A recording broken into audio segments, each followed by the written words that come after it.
Kublai pi Paralok barok ngadai Charlie, bat ngapriang Sngewbha pi syakane ke Charlie translate YouTube channel. Man ngakerpar lu pi Sngewbha peit haduh sedang haduh bukut kane ke video. Paralok baieid hakane ke video kaba mynta ngin yo bat ngin tip iaki katto katne tylli kintien kiba translate na ke Ktien English syaka Ktien Khasi. Kiba yadai bat ke kyrteng jong taïew kisnem bnai bat ki sentence ki bedon kam Kelam tu penslam no ekapor ngin sedang no sindon.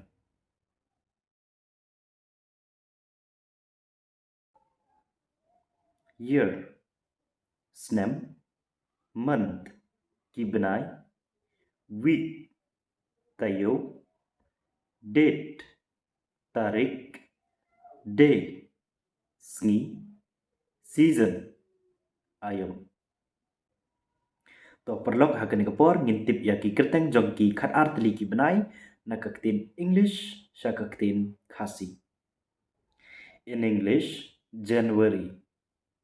In Khasi, kela lengkot.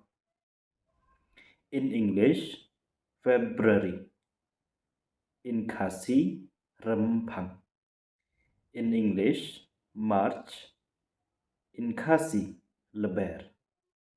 In English, April. In Khasi, yayong. In English, May. In Khasi, jemang. In English, June. In Khasi, jeliu. In English, July. In Khasi, naitung. In English, August. In Khasi, nailar. In English, September. In Khasi, nailor. In English, October. In Khasi, risal. In English, November. In Khasi, naiwir. In English, December. In Khasi, noprak. In English, days of the week. Hagak Ktien Khasi, kisngi jong taïew. Monday, kasngi nengkong. Tuesday, kasngi baar. Wednesday, kasngi balang. Thursday, kasngi palai. Friday, kasngi pdiang. Saturday, kasngi sajjain. Sunday, kasngi ublai. In English, weekdays. In Khasi, Sngewbha. In English, weekend. In Khasi, taïew. In English, holidays. In Khasi, Sngewbha. In English, season. In Khasi, ayam. In English, spring season. Hagak Ktien Khasi, ka ayam per em. In English, summer season.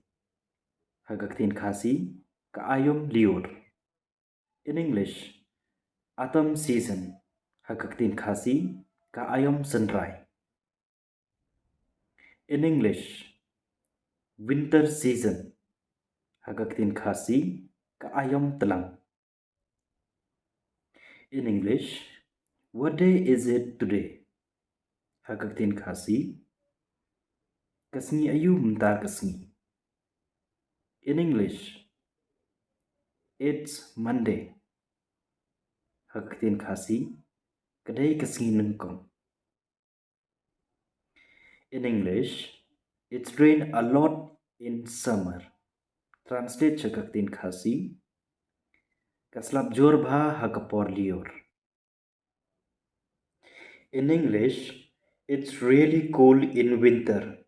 Translate Hagak Ktien Khasi, kakriat bha hakapor tlang. In English, will you get a holiday? Translate Hagak Ktien Khasi, phin yo shuti. In English, I will get a holiday. Translate Hagak Ktien Khasi, ngan yo shuti. Ta kublai shibon pi Paralok barok bah pila peit nado basdang haduh bukut kane ke video. Ya ka bomta tang hang nehi ngin se kenduk pat hakawi pat ka video. Take care of yourself and keep on learning.